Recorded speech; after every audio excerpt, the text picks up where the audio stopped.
Elections don't always turn out the way we expect them, for good or bad.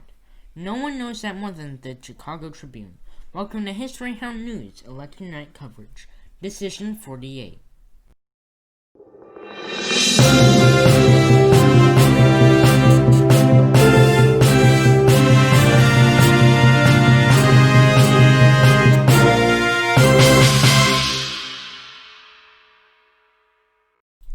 I'm Kegan, and I'll be joined through the night by Holly in Chicago and Bern Dognacki at the big board.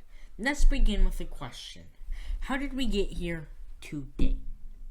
Tonight we have what many people are already thinking is going to be a landslide victory for the Dewey Warren camp.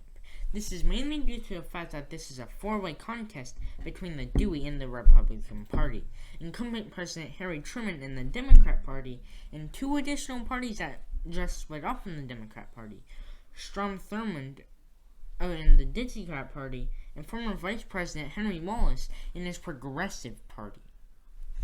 Those two parties representing frustration that members of the Democrat Party have with the direction the party is going. The Dixiecrat believe that FDR has moved the party too far to the left and is disenfranchising members in the South, while Wallace feels like the party hasn't swung far enough to the left. Experts believe that this division will split the vote in such a way that will give Dewey a solid win. In fact, the pro-segregationist States' Rights Party, or Dixiecrats, staged a walkout this year of the DNC earlier this year upon the announcement of their civil rights stance and support of labor unions when Truman vetoed the taft-hartley Act. They plan to form a contingent election, where the House will get to choose who becomes president, an event that happens only 3 times in history. Wallace founded the Progressive Party mainly to protest of Truman's Cold War policies and to push for more social programs and civil rights.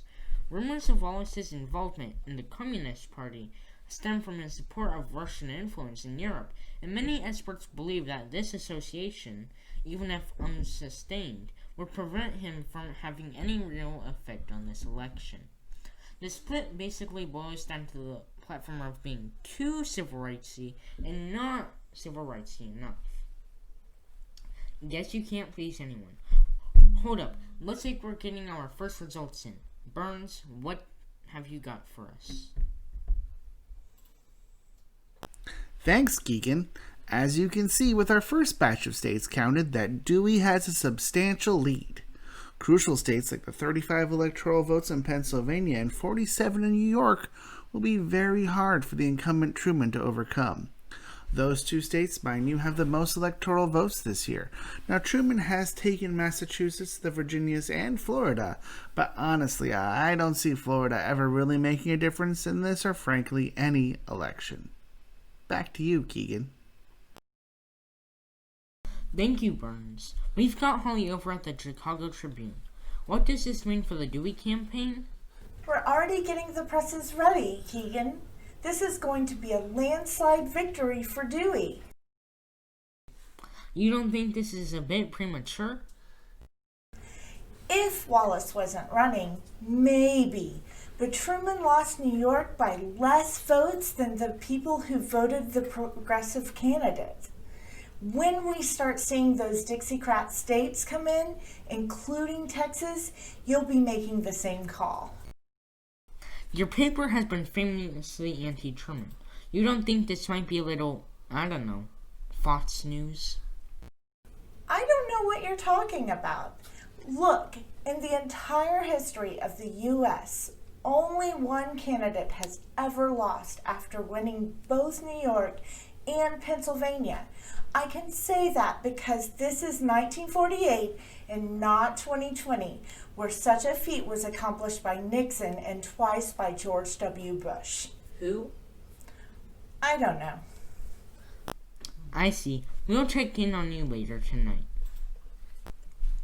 Anyway, Holly's not wrong. Wallace has shown to be a bit of a spoiler for the Democratic Party so far. While it is highly unlikely that Wallace will win any electoral votes, it could be the deciding factor of this election. Dewey himself is running a rather interesting campaign. He hasn't really taken a stance on, well, anything. The Louisiana Courier-Journal has summed up his four main campaign speeches as agriculture is important. Our rivers are full of fish. You cannot have freedom without liberty. Our future lies ahead. While all of these things are certainly true, none of them really signal any policy. At the RNC, a platform of expanding Social Security, promoting health and education on the federal level, and civil rights legislation were put forth, but many of the conservative arm of the party oppose this. Some may even end up supporting Thurmwood in the South. Speaking of, we've got Burns again at the big board with more results. Burns? Thanks again, Kegan. Yeah, we're getting a lot of those southern Dixiecrat states coming in, and they're proving to be a surprising force. Thurmond has taken South Carolina, Mississippi, Louisiana, Alabama, and one electoral vote in Tennessee. We thought he'd be a spoiler in this election, but here he has actually taken several southern electoral votes. It's doubtful he'll get much more. Maybe Texas. Now, we've seen that Truman has taken a surprising victory in Ohio and Illinois. Both are crucial states in this election. This could still prove to be a victory for the Truman camp. Kegan? Thanks, Burns. Holly? Ohio and Illinois aren't great indicators here. Truman will have to take Texas to really have a chance here, and he's just not liked in the South. He's not even on that ballot in Alabama. We've got our presses running now with the headline, Dewey defeats Truman, and I stake my reputation on that assessment. Well, for your sake, I hope this premature decision doesn't come back to bite you. After Texas, the only big vote that is left is California. Let's not forget that Dewey's running mate, Earl Warren, is the governor of California. A good point. We'll check in on you again, Holly. She's right. California is favored to go to Dewey. Many experts cite what is known as Farley's Law, which states that everyone has pretty much decided who they're going to vote for during convention season, and that the fall campaigns are more or less ineffective carnivals. Based on that, this night should go to the Dewey, as Truman's support and the DNC was tenuous at best. So tenuous that he almost didn't get the nomination. The Democrat Party had several people they preferred to the incumbent, including General Dwight D. Eisenhower, Supreme Court Justice William O. Douglas, and FDR's son, James Roosevelt. They all declined, so the DNC decided to go with Truman. That decision, as I mentioned earlier, caused a split. Let's not forget this isn't the only election going on tonight. We've got seats in the Republican-controlled Senate and House up for grabs. Truman has continually called this a do-nothing Congress an obstructionist. We'll see how that turns out tonight as well. And in fact, more results are in. Burns. Thanks again, Kegan.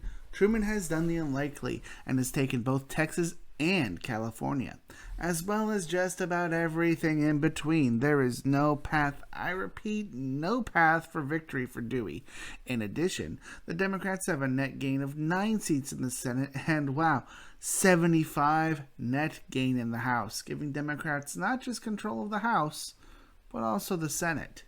Kegan? We started this night looking at what we thought was a done deal with the Dewey victory, but have ended the night seeing that President Harry S. Truman will serve another term as President of the United States. Let's go to Holly at the Chicago Tribune. Holly?